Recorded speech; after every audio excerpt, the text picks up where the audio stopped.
People who know me now are probably going to find this really hard to believe. But growing up, I was painfully shy.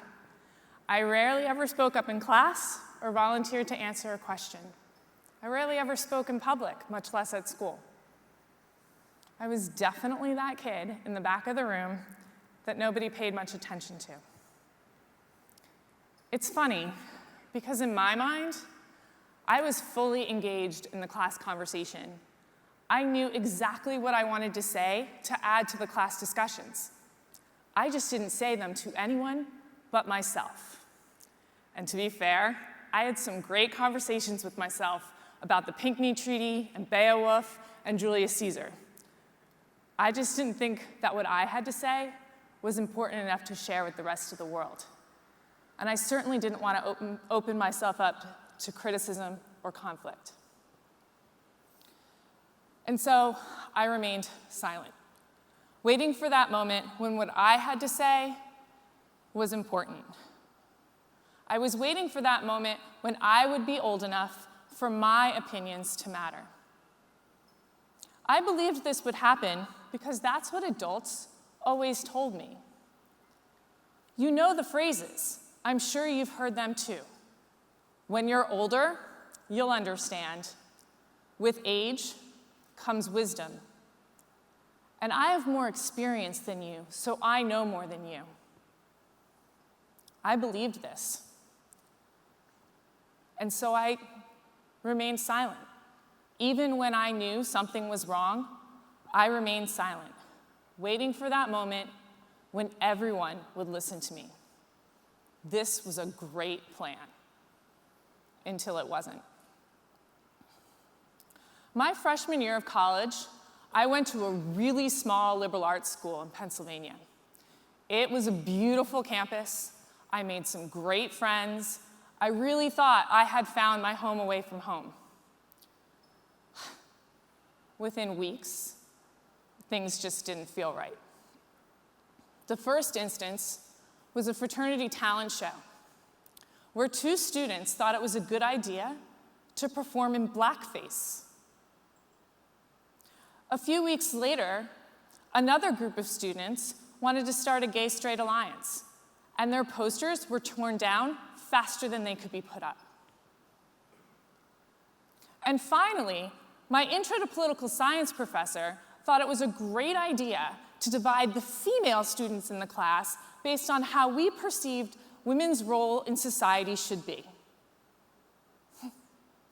I was shocked and horrified to find myself in the minority, and I proceeded to spend the next hour and a half listening to the majority of my peers explain how they were in college to find their husbands, to marry a doctor or a lawyer.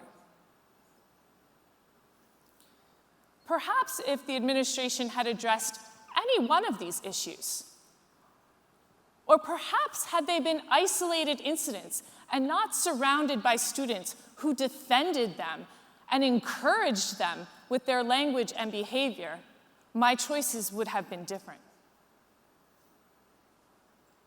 Unfortunately, I was still waiting for that moment when my opinion mattered. And so I remained silent. I regret that. I regret not speaking up and letting those people who were impacted by those events know that I stood with them. I regret that as a young person, I felt like my voice didn't matter.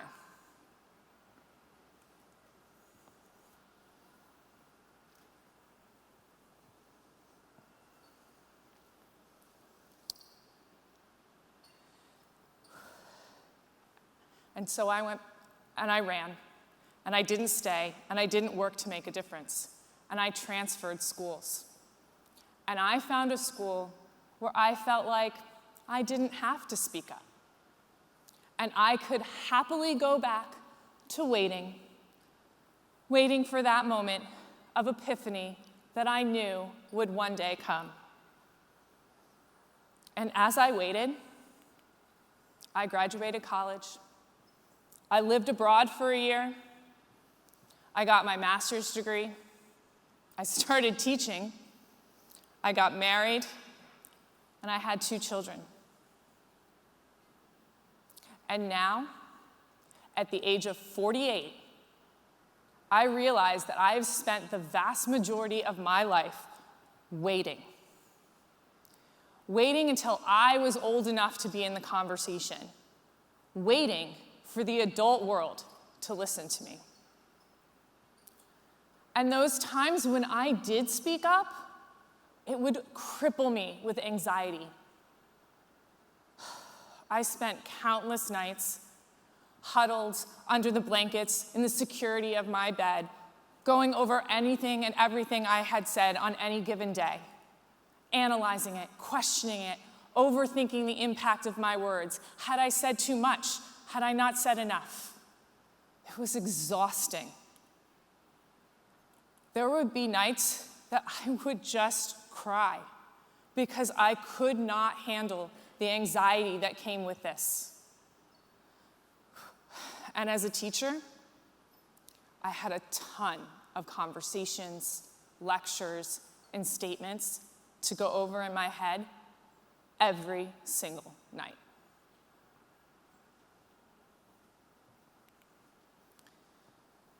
There's a quote on my wall in my classroom that says the most dangerous phrase in our language is "we've always done it this way," by Rear Admiral Grace Hopper.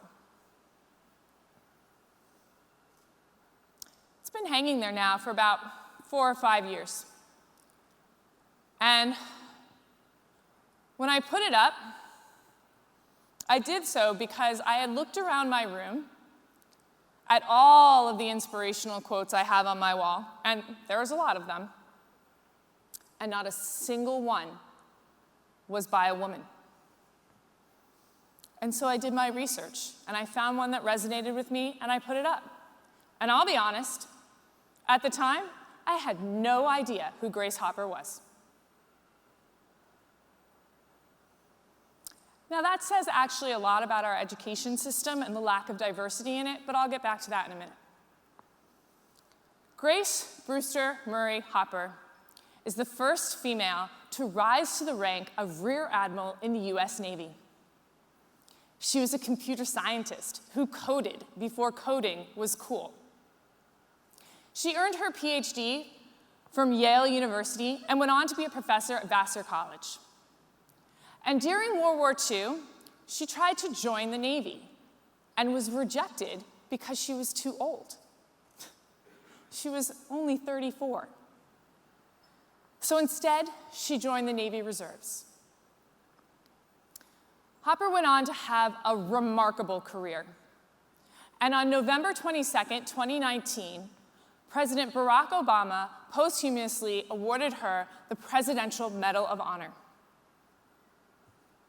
So how is it, in my 18 years of education and my 25 years of teaching, have I never once come across the name Grace Hopper?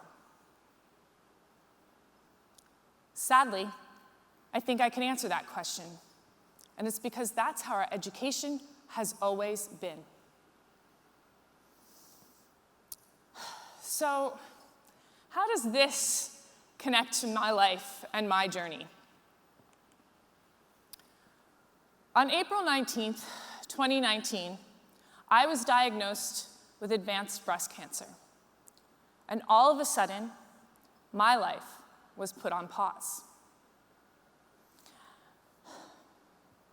I underwent 6 months of chemotherapy, a radical double mastectomy, and 2 months of radiation. And through it all, I found myself, once again, waiting.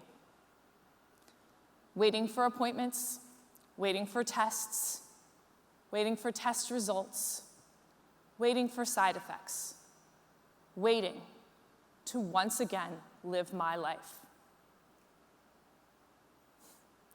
And when my life did start up again, it was February of 2020.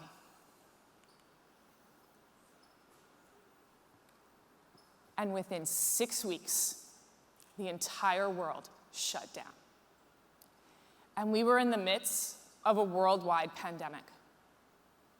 We had to find new ways to work, to live, to play, to interact with others.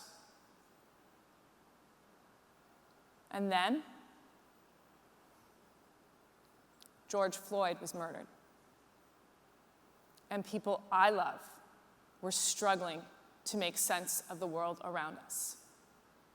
My own 2 daughters were struggling to make sense of everything, from their mother's cancer, to the loss of our family dog, to virtual school, to not seeing their friends and family.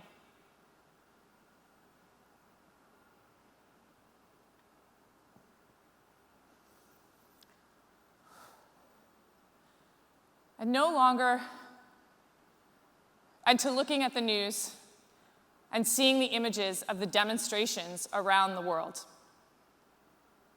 And we could no longer wait, or at least I could no longer wait, because it felt like the entire world around us was falling apart. We need to change how we do things, because doing things the way we always have has gotten us to where we are right now. I want you to think about that, just for a minute.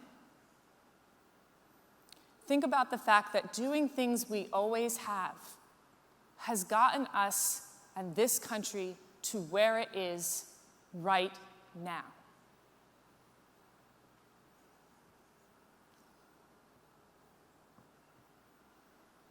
Allowing microaggressions to go unchecked and ignoring the damage of racial profiling. Where has that gotten us? The death of Trayvon Martin, George Floyd, Breonna Harris, hashtag say their names. Silencing women and normalizing sexual harassment in the workplace. Where did that get us? Harvey Weinstein, Larry Nassar, Bill Cosby, hashtag me too. Perpetuating stereotypes like mascots and the images of old Western movies. Where did that get us? 5,000 missing Native American women and a justice system where constitutional rights do not extend to the very people who first populated the land that we live on.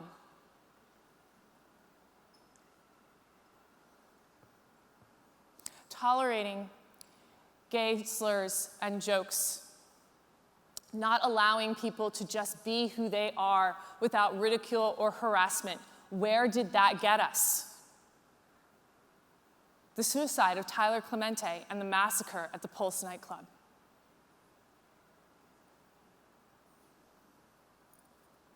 I don't have the solution to all of the world's problems. I don't know how to fix this incredible divide we now have in this country. But what I do know is we can no longer wait, and we can no longer silence the youth. We need to listen to all the voices, whether we agree with them or not. We need to learn the real history of the United States and the world. A history of people, of all people, regardless of their race, their gender, their sexual orientation, or their religion.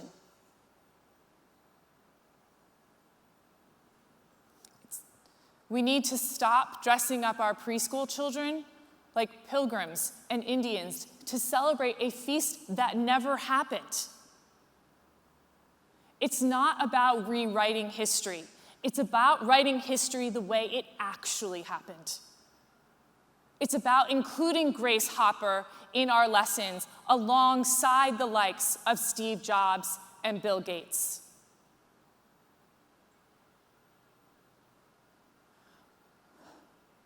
We need to do this, and we need to do this now. Because not waiting and not listening to the voices of the past and the voices of the present will inevitably make the problems we as a country face inevitably worse. So how do I know this? Because I waited, and I didn't listen. Because I was afraid of change. Had I listened to my body, I would have found the cancer that was inside me 5 years before, when it was first there. I would have saved not only myself from cancer and its damaging effects of its treatment, but I would have saved my family and friends, especially my 2 daughters, from the thought of losing their mother, their daughter, their wife, their sister, their friend.